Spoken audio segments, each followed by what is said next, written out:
All right, y'all, for the 2000 Rm250, the problem with this bike is that he took the motor, he took the whole bike to the mechanic, and the mechanic took the motor off and pretty much broke the motor down and put it inside a box and then put it back together, or he couldn't put it back together.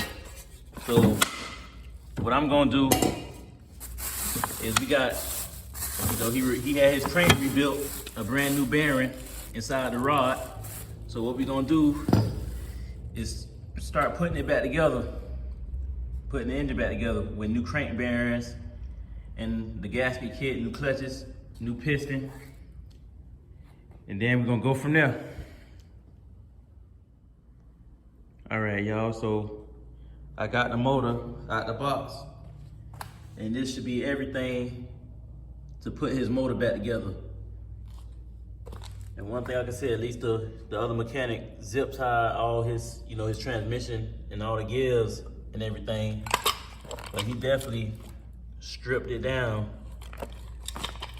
So first thing I'm gonna start doing is putting the bottom end back together, and then we're gonna work our way up to the top end. Then we're gonna go from there. All right, y'all, so the first step that I took with the bottom end was that I put the brand new bearings in, put those brand new crank bearings in, and the brand new crank seals in on both sides,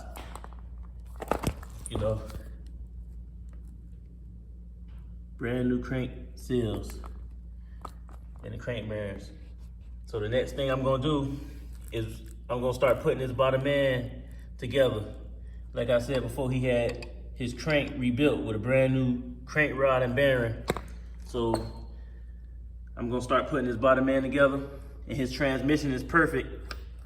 I made sure the transmission shifted through all the gears and it went in neutral, first through fifth. So the transmission is perfect. So I'm gonna put this bottom end together, then we're gonna go from there.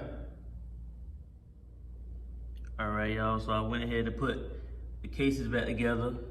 I put these gears in, and I put the kickstart gear in, the shaft, and as you can see, the transmission spins nice and freely. The crank is nice and free.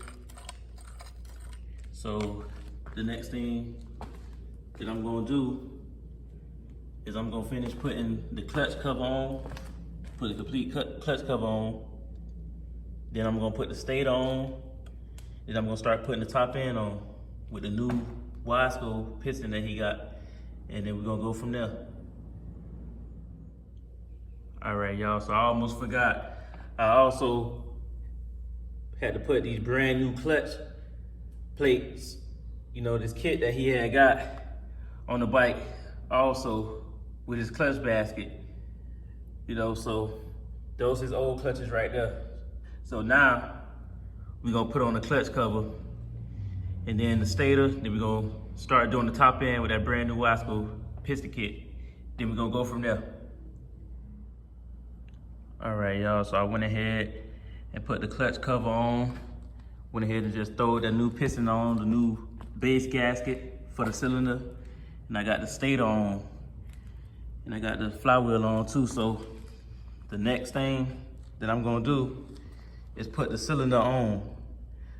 Start putting that top end back on the bottom end. And then we're gonna go from there. All right, y'all, so I got the cylinder on, and I got that power valve hooked up. As you can see, brand new piston sitting in there nice. And one thing with the power valve is that the power valve is on point. It's perfect from the inside. As you can see, it's lifting up nice and smooth. Nice and smooth. That's how it should be. Lift up nice and smooth. So the next thing I'm gonna do is I'm just gonna put the cylinder, the cylinder top on, the cylinder head itself, and put that brand new spark plug in there.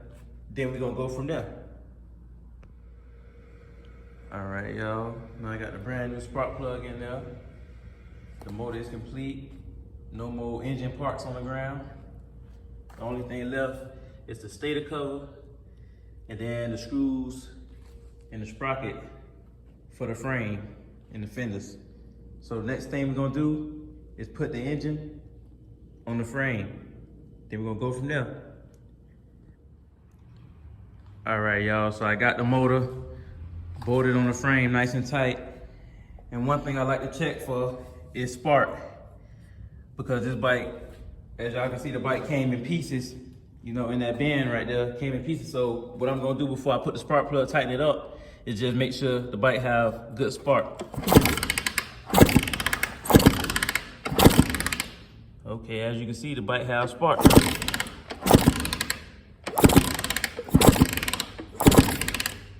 Okay, so the bike have good spark. So the next thing I'm gonna do is put coolant and motor oil in it. Then we gonna go from there. All right, y'all, so I got fresh motor oil in it and fresh green coolant. So the next thing I'm gonna do is I'm gonna put the pipe on.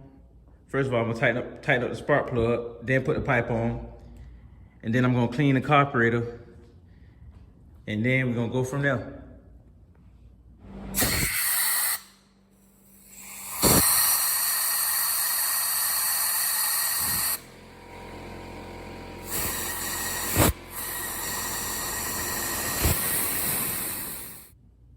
All right, y'all, I got everything back together, but the last thing I'm gonna do is that he wanted to change his sprocket. So this is a 14, I believe, and a 47 rear. And so he pretty much had the stock sprocket set up on there, which is a 1350. So I'm gonna change his sprockets, and then we're gonna see if it have a V-touch. Then we're gonna go from there. All right, y'all, so I got that sprocket change, and his old sprocket was a 49, because I know I said it was a 50, but it was a 49, so he went down 2 teeth in the back. But other than that, yeah, we got the sprockets swapped out, and one thing I noticed was that his axle bolt is rusty. So I'm just gonna oil that back down. But other than that, we're gonna put the wheel on, and we're gonna put the chain on, probably take a link out the chain, and then we're gonna tighten it, then we're gonna go from there. All right, y'all, so I got the chain and the sprocket on, and I adjusted the chain. As y'all can see, it's nice and perfect. Not too tight, not too loose, just right. And then another thing I noticed is with his gas tank, it's leaking right by the petcock. And then it's leaking up here. So his gas tank might be dry rotted and have some little cracks in it. Because as you can see, it's leaking, it's dripping from two parts. But other than that, now we're gonna see if it has a V-touch.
So there's one more thing I wanted to point out. So yeah, the bike runs perfect and everything. The bike is perfect.